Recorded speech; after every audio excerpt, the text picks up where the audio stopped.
Bonjour, bienvenue au Stade pour l'économie. Aujourd'hui, on va faire des trucs vraiment calculatoires. On va faire des calculs sur l'espérance et la variance. Bon, les stats, c'est souvent calculatoire.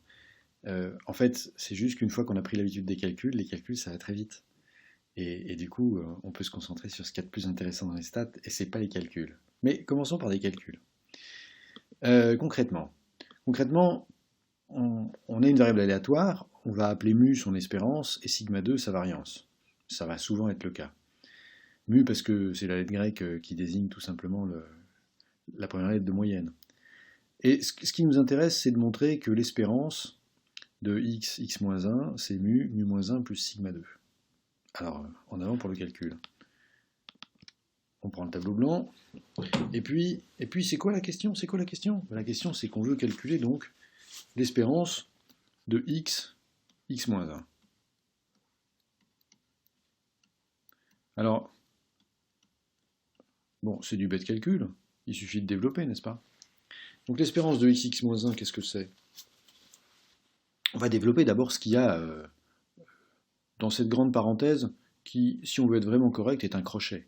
Parce qu'on ne met pas des parenthèses dans les parenthèses, on n'arrive pas à se lire. Donc si on développe ce qui est dans le crochet, qu'est-ce qu'on a? On a l'espérance de donc x facteur de x-1, c'est-à-dire x2, moins x, n'est-ce pas?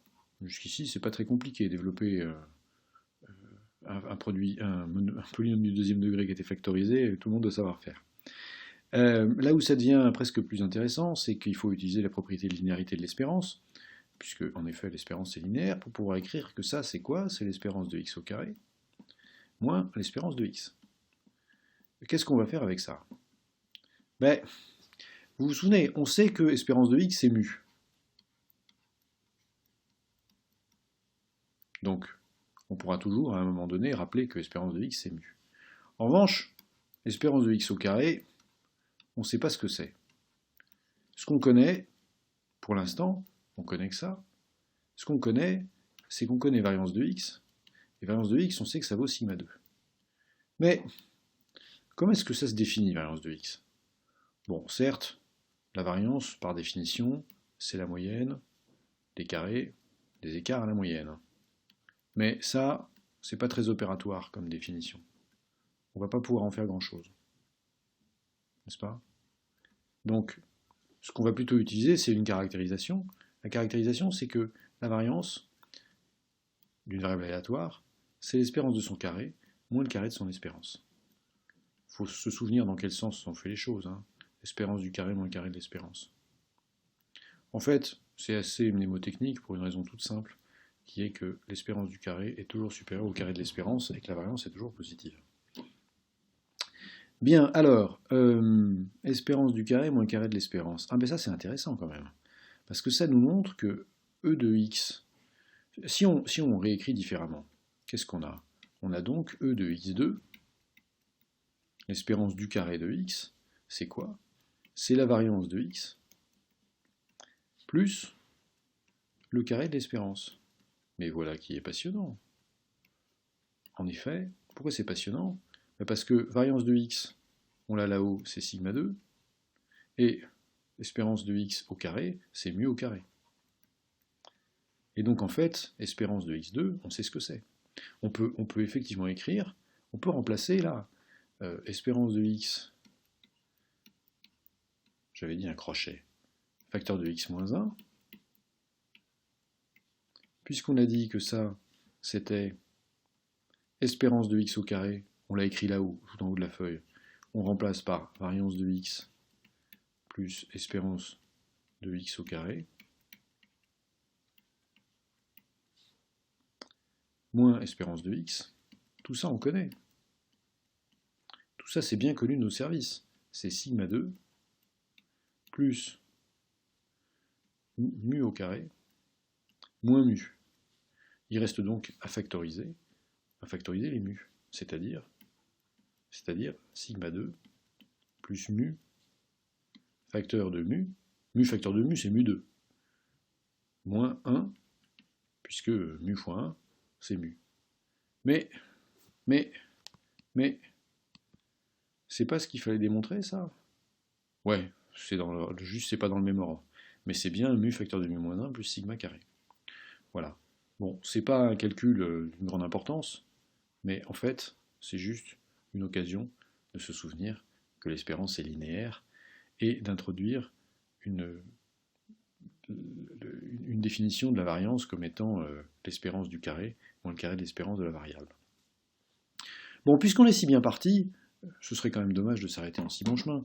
Surtout que l'exercice suivant, on va dire l'exercice 3, c'est encore du calcul sur les espérances et les variances. Plus précisément sur les variances. Cette fois-ci, on a deux variables aléatoires, x et y, qui sont corrélées négativement, et on nous demande si variance de x plus y est plus grand que variance de x moins y. Alors, évidemment, quand on vous dit deux variables aléatoires corrélées négativement, si vous ne connaissez pas la définition de la corrélation, vous n'irez pas très loin. C'est pour ça qu'il faut connaître son cours. C'est quoi la corrélation? Moi, ce que je connais, c'est le coefficient de corrélation. On l'écrit avec une lettre grecque qui s'appelle ρ, et en fait, ρ, c'est juste un R arrondi. Et donc, ρ xy, le coefficient de corrélation entre x et y, c'est la covariance de xy, divisé par quoi? Divisé par l'écart type de x, multiplié par l'écart type de y. Et ce qu'on sait, c'est que, en fait, ρ xy, il peut être... il est toujours compris entre moins 1 et 1, bien sûr. Toujours compris entre moins 1 et 1, au sens large. Il est moins 1 quand les variables sont corrélées strictement à l'opposé. Et il est 1 quand les variables sont strictement corrélées. Là, ce qu'on sait, c'est que ρ est négatif. Ρ xy est négatif. Et donc, puisque ρ xy, c'est covariance de x et de y, sur sigma x, sigma de y, c'est négatif aussi.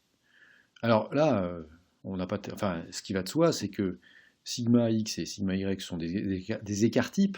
Les écarts types, ce sont des racines carrées de variance.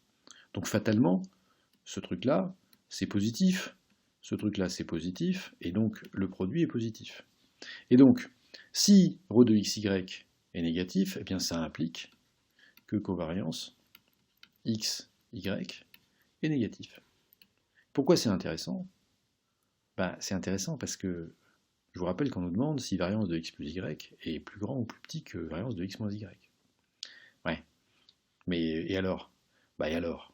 En fait, dans la variance d'une somme de variables aléatoires, il y a de la covariance. Hein? Je m'explique. Variance de x plus y, par définition, c'est variance de x plus variance de y plus 2 covariance de xy. En fait, c'est pas tout à fait par définition, c'est un théorème qui nous le dit. Si on veut retrouver ça, c'est pas compliqué. On peut écrire que variance de x plus y, c'est quoi? C'est l'espérance de x plus y au carré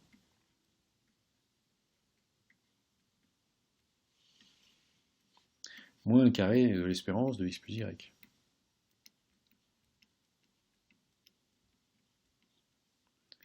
Je vous garantis un truc, c'est que en développant ça, vous allez retomber sur variance de x plus variance de y plus 2 covariance de xy. C'est peut-être un peu fastidieux, mais c'est de là que vient la formule. En fait, c'est comme toujours les stats, c'est pas compliqué, il suffit de développer, c'est des probas, mais il suffit de développer et vous allez retomber dessus sans erreur. Mais bon, on va se contenter de dire que variance de x plus y, c'est variance de x plus variance de y plus 2 covariance de xy. Ici, qu'est-ce qu'on voit? Ici, on sait que covariance est négative, n'est-ce pas? Et donc, variance de x plus y, c'est variance de x plus variance de y plus un truc négatif. Et donc, puisque c'est plus un truc négatif, variance de x plus y, c'est en fait inférieur, strictement, à variance de x plus variance de y.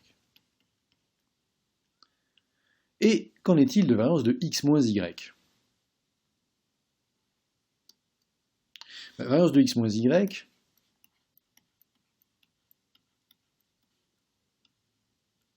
c'est égal à quoi? À variance de x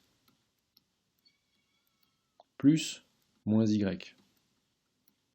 Autrement dit, c'est variance de x plus variance de y moins 2 covariance de xy. Alors là, je sais, il y en a qui vont me dire, mais pourquoi variance de moins y, c'est variance de y?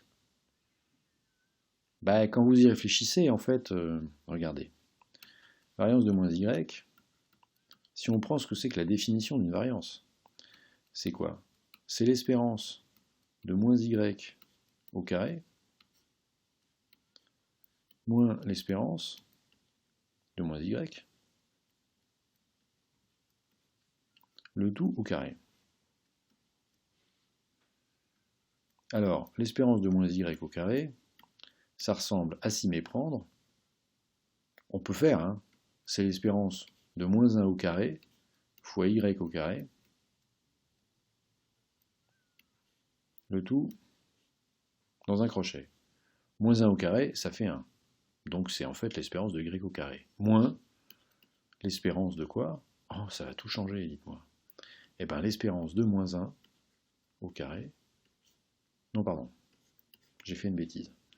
Moins l'espérance de moins 1 fois y, le tout au carré. Ce truc-là, par linéarité, ça nous fait donc l'espérance de moins 1 au carré fois l'espérance de y au carré. Et encore une fois, l'espérance de moins 1 au carré, c'est 1. Donc, ça n'apporte rien à notre produit. Du coup, au bout du compte, ce qu'on a, c'est l'espérance de y au carré moins le carré de l'espérance de y. Et vous avez reconnu, évidemment, la variance de y. Donc voilà. Donc, en fait, la variance de x moins y, ça commence comme la variance de y, c'est variance de x plus variance de y moins 2 covariance de xy. Au passage, ça vous rappellera peut-être une autre identité remarquable que vous connaissez. Un vieux souvenir, un très vieux souvenir de quatrième ou quelque chose comme ça. Mais regardez, a plus b au carré, c'est a2 plus 2ab plus b2, a moins b au carré,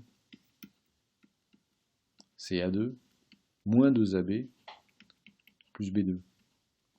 Bah ici, si vous remplacez les carrés par des variances et les monômes de degré 1 par des covariances, vous avez effectivement quelque chose de la même forme. Car variance de x moins y, c'est comme a moins b.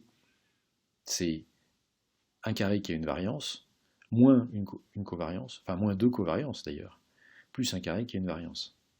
En fait, c'est le même genre d'identité remarquable. Bon, mais alors où est-ce qu'on en va? Où est-ce qu'on va avec tout ça?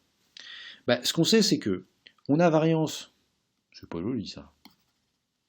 Donc on a variance de x plus y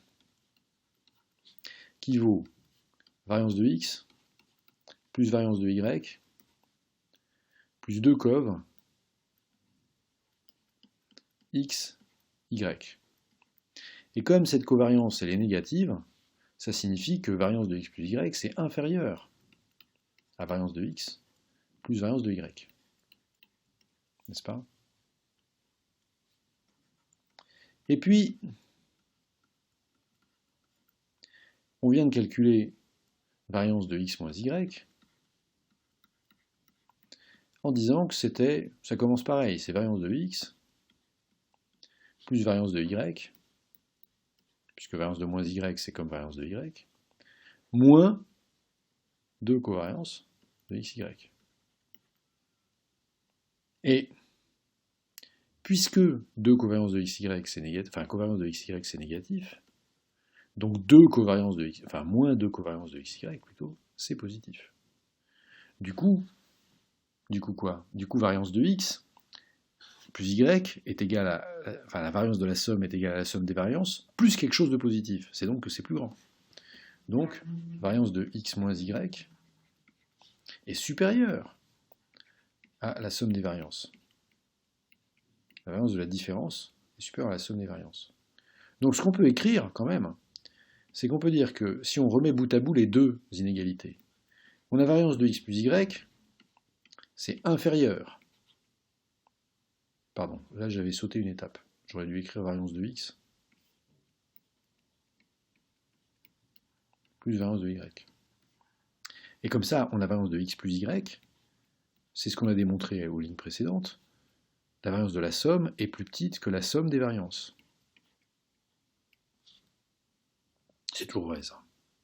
Et dans le cas présent, la somme des variances, en fait, elle est plus petite que la variance de la différence. C'est pas fameux ça? C'est quand même fort intéressant. Ça, c'est parce que la covariance est négative. Si évidemment la covariance était positive, on aurait autre chose. On aurait la variance de la somme qui est supérieure à la somme des variances, qui est supérieure à la variance de la différence. Ça se démontre très facilement à partir des deux inégalités en changeant le sens de la covariance. Mais en tout cas, dans notre cas, on a démontré donc que la variance de la somme était plus petite que la somme des variances, parce que la covariance est négative, et que la somme des variances était elle-même plus petite que la variance de la différence. Voilà, c'était ce qu'il fallait démontrer. Merci de l'avoir fait avec moi. Et même plus généralement, merci de votre attention, et à bientôt pour de nouvelles stats pour l'économie.